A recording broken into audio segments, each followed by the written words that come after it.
The Old Testament reading is Numbers, chapter 11, beginning with the 4th verse. Now the rabble that was among them had a strong craving, and the people of Israel also wept again and said, "Oh, that we had meat to eat. We remember the fish we ate in Egypt for nothing, the cucumbers, the melons, the leeks, the onions, and the garlic. But now our strength is dried up, and there is nothing at all but this manna to look at." Moses heard the people weeping throughout their families, every man at the door of his tent, and the anger of the Lord blazed hotly, and Moses was displeased. Moses said to the Lord, "Why hast thou dealt ill with thy servant? And why have I not found favor in thy sight, that thou dost lie the burden of all this people upon me? Did I conceive all this people? Did I bring them forth, that thou shouldst say to me, Carry them in your bosom, as a nurse carries the sucking child to the land which thou didst swear to give their fathers? Where am I to get meat to give all this people? For they weep before me and say, Give us meat that we may eat. I am not able to carry all this people along. The burden is too heavy for me. If thou wilt deal thus with me, kill me at once, if I find favor in thy sight, that I may not see my wretchedness." And the Lord said to Moses, "Gather for me 70 men of the elders of Israel, whom you know to be the elders of the people and the officers over them, and bring them to the tent of meeting, and let them take their stand there with you." This is the word of God for the people of God. Thanks be to God. As I was reading Numbers chapter 11 again this morning, I noticed something I hadn't noticed before, and it's the menu that the Israelites demand. You notice that? There's meat, fish, cucumbers, melons, onions, garlic, and leeks. It's the last time you wanted leeks. Right? Leeks? All right. So Numbers, the book of Numbers, begins with a census, hence the name, Numbers. But really, it could have been titled the book of rebellion. Throughout our reading and throughout the book, the Israelites, they break covenant, they rebel, they complain, they lose faith.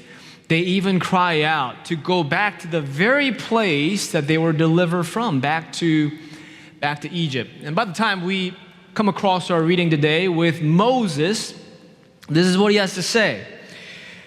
Moses cries out to his God, "Why have you dealt ill with thy servant? The burden of all this people upon me. The burden is too heavy for me. If I have found favor in your sight, kill me at once." This is a man who is done, finished.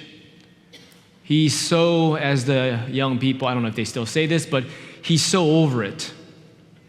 He's so over it.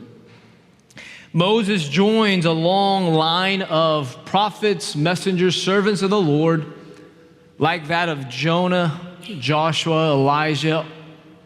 All these folks and more, at some point or another in their discipleship, in their leadership, they've cried out to God, and they say something along the lines of, and this is my translation, "God, why have you brought me out here with these people? It's too hard. I'm so done. Kill me already." Yeah? Kill me already. Many years ago in a different church in a land far, far away, a particular young woman, she was a few years older than me, but she desperately wanted to serve the church, to give of her hours, her time, her talents to the church. She also had a variety of challenges. She was often not so well regulated, ill-tempered, had gotten into so many different conflicts with people in her community. It was a very small community, in her community, in her family, in the church. So we worked together a lot. We prayed together. I supported her in the ways that I knew how at that time. She started to serve in little ways, and after a certain time, she started to serve in big ways too. Youth group, Sunday school, and eventually she became part of our admin council. About 14 people or so that meeting was. On a particular meeting, and once again, this is all true, I'm not making this up, I don't know what happened between Jane and this said other person, but in the middle of the meeting, Jane decided it'd be a good idea to throw a book at her. You might be thinking, was it a small book, Uiyeon? It was a regular-sized book, hardcover. So we had to adjourn that meeting after a prayer to be continued. I called Jane. We had a long conversation. Long story short, though I continued to support her, there needed to be consequences. She had to be relieved of a variety of leadership roles in the church, and instead to be a participant, to receive grace, to grow, to reconcile. And that part's painful enough as it is, but beyond that, she and her mom and her friends and her associates became quite gruntled, dissatisfied. And it's not about me, but essentially they turned against me. Those moments are hard, are they not? Yeah. By the time we come to meet Moses and the Israelites in Numbers chapter 11, Pharaoh and the Egyptians are no longer a threat. Yeah, they're not around there to threaten the well-being and the freedom of the Israelites, God's people. By now, God's people, they've seen some things.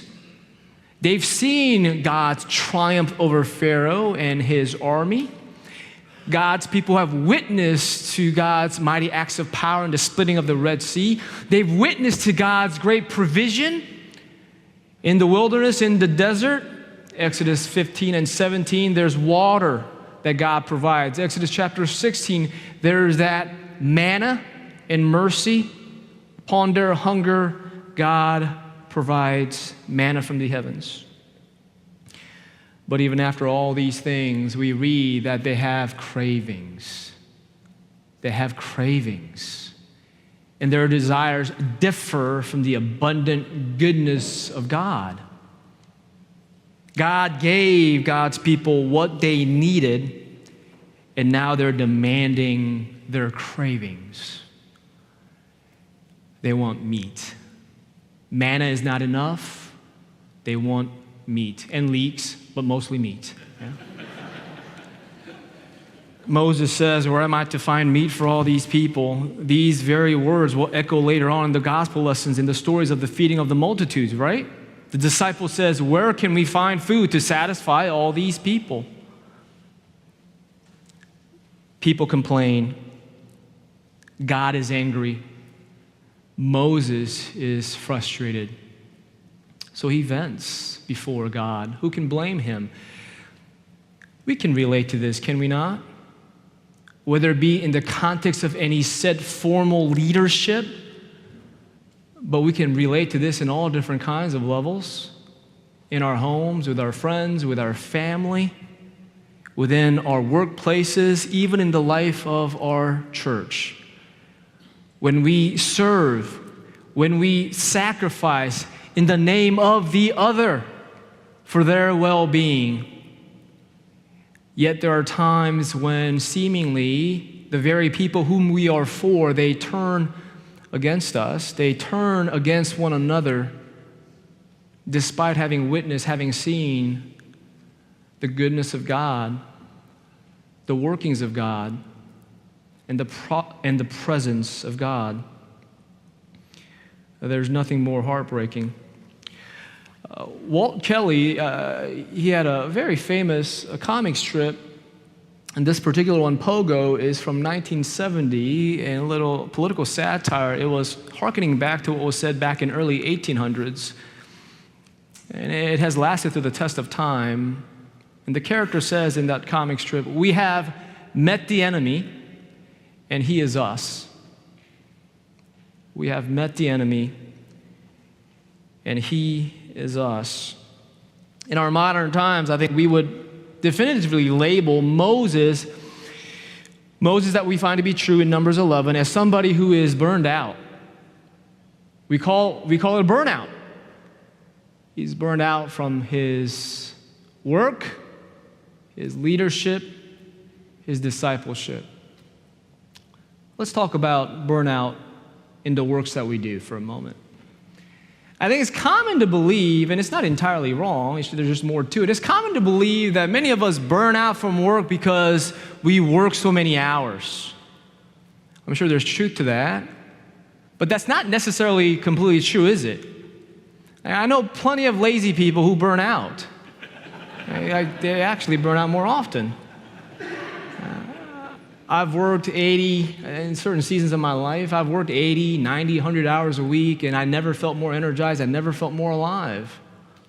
So it's not all about the hours worked. So I'm going to propose 3 different reasons, perhaps, why any one of us, Christians or not, we may experience burnouts in different arenas of our lives. Number 1, we experience burnout when we find that there's lack of purpose in the work that we do, that there's not a greater meaning to what we do.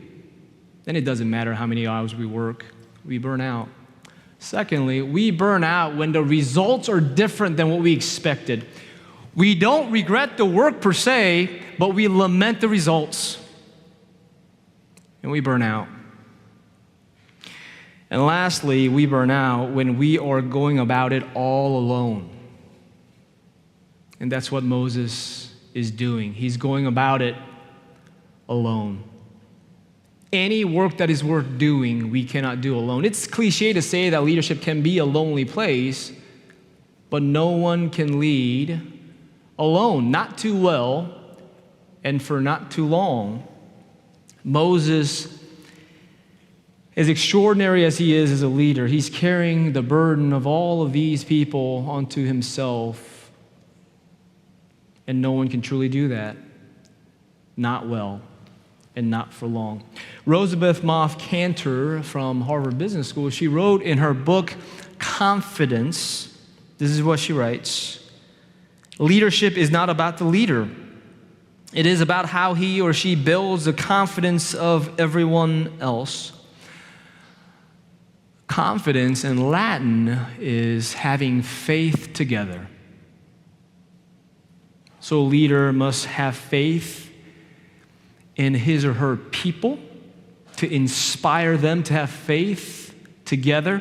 The Bible invites us to teach and proclaim a theology of shared and mutual responsibilities, that we do the works of God together. Moses should have known this back in Exodus 18. It was none other than Moses' father-in-law, Jethro. He sees what Moses is doing, all the big things and little things, and Jethro says to his son-in-law, this is a good father-in-law, by the way, the work is too much for you.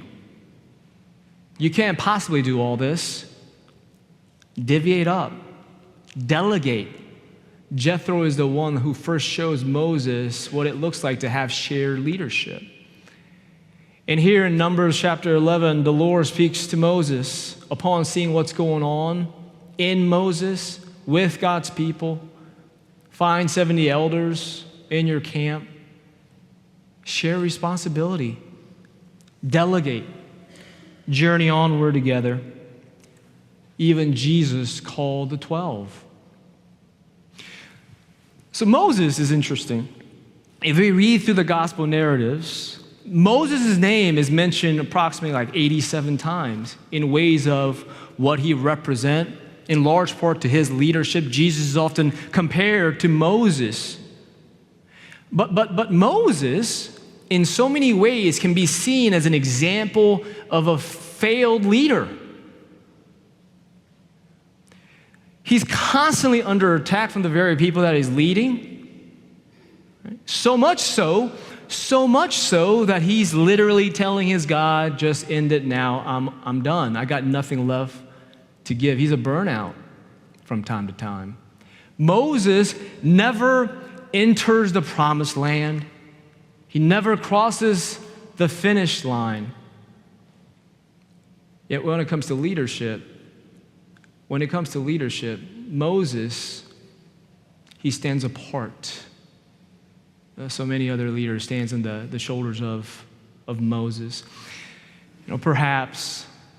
Perhaps God-sized vision in our lives, what God is calling us to be as God's people, will always be greater, deeper, and wider than what one person can do regardless of how exemplary that leader might be. Perhaps the ways of God and the visions of God can be fully manifested and lived into that's wider and greater and deeper than just one lifetime. Yeah? So in times of our failures, in times of our disappointments, may we remember that. The message of leadership, as we find in Numbers 11, is not just for Moses, it's for all of us. It's for the church. It's for all those who serve and witness, for all those who pray, thy will be done as it already is here in heaven, on earth. For all those who pray, we should remember. I think leading in the church, whether it be the clergy or the lay leaders, for all of us, leading in the church is especially difficult because by nature we're here to serve and, dare I say, to please others. We desperately wish not to disappoint those whom we serve, disappoint one another. Be that as it may, if you don't want to be misunderstood or misrepresented, don't be a leader. If you never want to be disappointed or disillusioned, don't be a leader. If you want to avoid critiques and complaints, don't be a leader. So what is God calling us to do? What is God calling you to be? What are your gifts and your graces? Where is God leading you to grow in your discipleship and to make disciples of all nations? And yes, there will be seasons of great frustrations, times of great disappointments, seasons of anger, where we may cry out, just as Moses, one of the greatest leaders that we know of, that we may cry out alike, God, I got nothing left. I got nothing left to give. I'm at the end of my ropes. Just end it already. Yet God is still with us. You are not alone. We are for one another. You are not alone. And we will always, as a family of God, we will always stand together. Thanks be to God. Amen.